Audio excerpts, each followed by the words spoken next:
بسم اللہ الرحمن الرحیم۔ حضرت عمر رضی اللہ تعالیٰ عنہ کا ایک عجیب واقعہ۔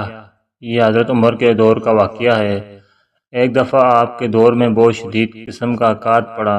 وہ قحط اتنا شدید تھا کہ جانوروں کے جسم میں خون کا ایک قطرہ بھی باقی نہ بچا۔ تمام انسان اور جاندار تکلیف سے پریشان تھے۔ اسی دور میں شام کے علاقے میں اللہ تعالیٰ نے خوب بارشیں برسائیں، اس لیے وہاں اناج بھی خوب اگا۔ حضرت عمر کو جب اس بات کی خبر ہوئی تو آپ نے فوراً ایک قاصد شام کے گورنر حضرت عمرو بن عاص کے پاس روانہ کیا اور فرمایا کہ یہاں عرب میں بہت سخت قحط پڑا ہوا ہے اور حجاز اس سے بہت پریشان ہے، چونکہ وہاں مصر میں غلے کی فراوانی ہے، اس لیے بہت سا اناج عرب کی طرف روانہ کرو۔ حضرت عمرو بن عاص کو جب یہ پیغام ملا تو اس نے فوراً حضرت عمر کو جواب میں لکھا کہ میں ابھی یہاں سے اناج بھیجوں گا کہ شام سے عرب تک تمام راستہ اونٹوں سے بھر جائے گا۔ چنانچہ حضرت عمرو بن عاص نے بہت سارا اناج عرب کی طرف روانہ فرمایا۔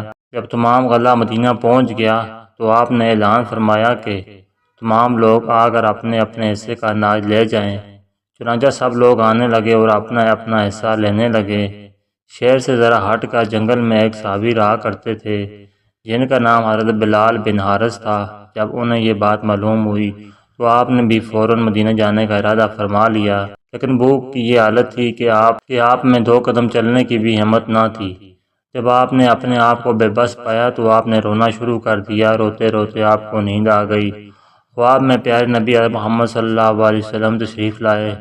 آپ صلی اللہ علیہ وسلم نے فرمایا، حیات کی خوشخبری سنو اور عمر کے پاس جا کر میرا سلام کہنا اور کہنا کہ میں نے تم سے ایک عہد لیا تھا، تم اس عہد کو پورا کرنے میں سخت ہو، بس عقل سے کام لو۔ حضرت بلال کی آنکھ کھلی تو دیکھا کہ آپ کے جسم میں کچھ ہمت آ چکی تھی۔ چنانچہ آپ فوراً اٹھے اور مدینے کا سفر شروع کر دیا۔ مدینہ پہنچ کر آپ حضرت عمر کے گھر چلے گئے۔ حضرت عمر کے خادم سے فرمایا کہ حضرت عمر کو پیغام دو کہ رسول اللہ صلی اللہ علیہ وسلم کا قاصد آیا ہے۔ جب حضرت عمر نے یہ سنا تو خود تشریف لے آئے۔ حضرت بلال نے حضرت عمر کا سارا ماجرا کہہ سنایا۔ حضرت عمر نے یہ سننا تھا کہ فوراً آپ پریشان ہو گئے اور فوراً پورے مدینہ کے لوگوں کو ایک جگہ جمع ہونے کا حکم دیا۔ جب تمام لوگ اکٹھے ہو گئے تو آپ نے سب سے فرمایا کہ کیا آپ نے میرے اندر کوئی بری چیز یا کوئی ایسی بات جسے آپ صلی اللہ علیہ وسلم نے ناپسند فرمایا ہو وہ دیکھی ہے؟ تمام لوگوں نے کہا کہ نہیں، ہم نے تو آپ میں ایسی کوئی بات نہیں دیکھی۔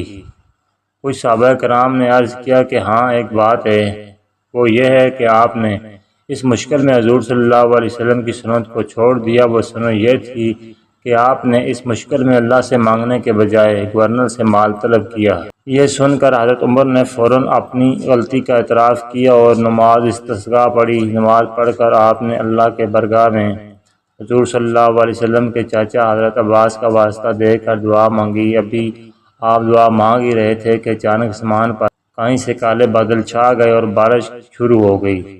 آخر میں اللہ تعالیٰ سے دعا ہے کہ اللہ تعالیٰ ہمیں سمجھنے اور عمل کرنے کی توفیق عطا فرمائے، آمین۔ حضور صلی اللہ علیہ وسلم کے سب سے زیادہ گہرے یار غار حضرت ابو بکر ہیں۔ سب سے زیادہ محبت کرنے والے، کیسی محبت! ہجرت کی رات میں پہاڑ پر چڑھنا ہے، غار ثور میں جانا ہے۔ حضرت ابو بکر نے کہا کہ یا رسول اللہ صلی اللہ علیہ وسلم، میرے ماں باپ آپ پر قربان، حالانکہ آپ سے حضور اکرم صلی اللہ علیہ وسلم 12 سال چھوٹے، بعض روایات میں آیا ہے کہ 17 سال چھوٹے تھے۔ قابل غور ہے کہ ابو بکر صدیق آپ صلی اللہ علیہ وسلم کے سامنے زیادہ بوڑھے ہیں، لیکن حضرت ابو بکر کہتے ہیں کہ یا رسول اللہ صلی اللہ علیہ وسلم، آپ چڑھیں گے تو پاؤں مبارک سن ہو جائیں گے، آپ میرے کاندھے پر سوار ہو جائیں۔ آپ سوچیں ایسی چڑھائی کے خطرناک راستے ہیں۔ ابو بکر اللہ کے پیارے حبیب صلی اللہ علیہ وسلم کو اپنے کاندھے پر اٹھا کر اوپر چڑھے۔ کیسی قربانی، کیسا صبر، اور اس مصیبت کو نعمت محسوس کر رہے ہیں۔ وطن چھوٹ رہا ہے، گھر والے چھوٹ رہے ہیں، کاروبار چھوٹ رہا ہے، عزت ہاتھ سے جا رہی ہے، لوگ جان کے دشمن ہیں، پھر بھی حضرت ابو بکر صدیق یہ کہہ رہے ہیں، میرے ماں باپ آپ پر قربان ہوں، آپ میرے کندھوں پر بیٹھیں، میں آپ کو اوپر لے کر چلتا ہوں۔ آج اگر کوئی مصیبت آ جائے، اگر کسی امام صاحب کی طرف سے کوئی تکلیف پہنچ جائے، کوئی بزرگ ہیں، اگر ان کی طرف سے کوئی تکلیف پہنچے تو کوئی ساتھ دینے کے لیے تیار نہیں ہے اور قربان جائیے حضرت ابو بکر پر۔ کہ آپ صلی اللہ علیہ وسلم کو لے کر چلے۔ آپ کو غار ثور میں صاف کرنے کے بعد لٹاتے ہیں۔ اور کیسے لٹاتے ہیں؟ فرماتے ہیں یا رسول اللہ صلی اللہ علیہ وسلم آپ سو جائیں، آپ تھکے ہوئے ہیں۔ حالانکہ تھکے ہوئے تو ابو بکر بھی ہیں۔